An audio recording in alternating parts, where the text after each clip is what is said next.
going to draw a blossom branch inspired by the work of Van Gogh.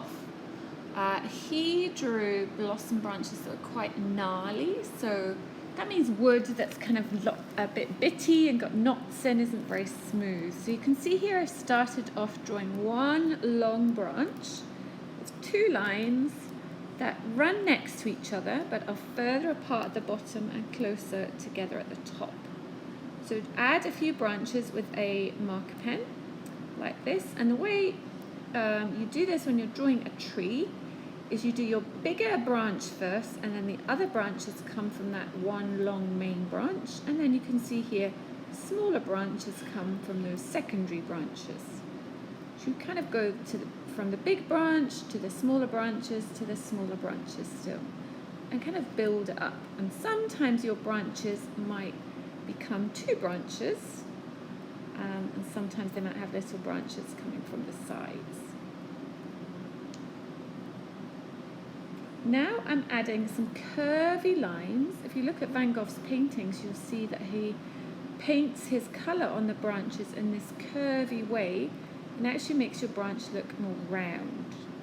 So put some curvy lines along the main branches. They're not straight. If you have a look, they're curvy. This will add form, so that means it will make your picture look more three-dimensional.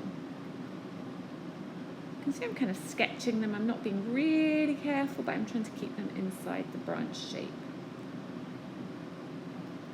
Okay, now when you've done that, we are going to look at adding some leaves.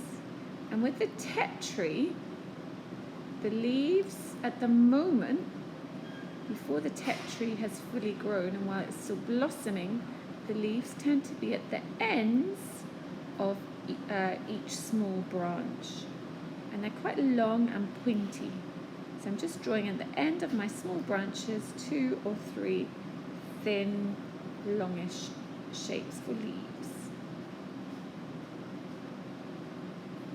When you've done that, then we're going to think about adding the flowers. So when we draw our flowers, we are going to give them 5 petals. Okay, so you can see I'm just adding a few more leaves to the end of each branch.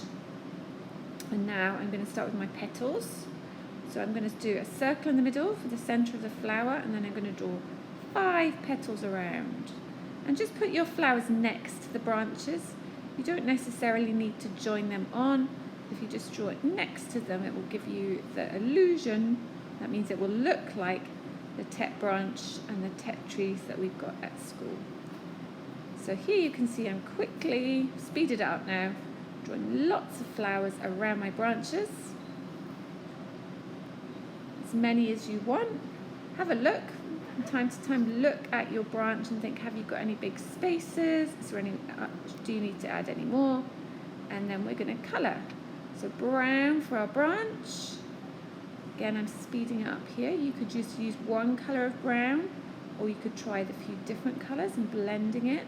If you don't have colour pencils, you could use marker pens, you could use oil pastels, whatever you've got at home. You could use watercolour paints if that's what you have. Just remember, if you're using paint, then check you used a permanent marker to draw your branch, otherwise the colour will dissolve and run. And then I'm adding some pink for my flowers, my blossom, and I'll add a little bit of yellow for the centre of the flowers. Have fun, and I look forward to seeing your finished pictures.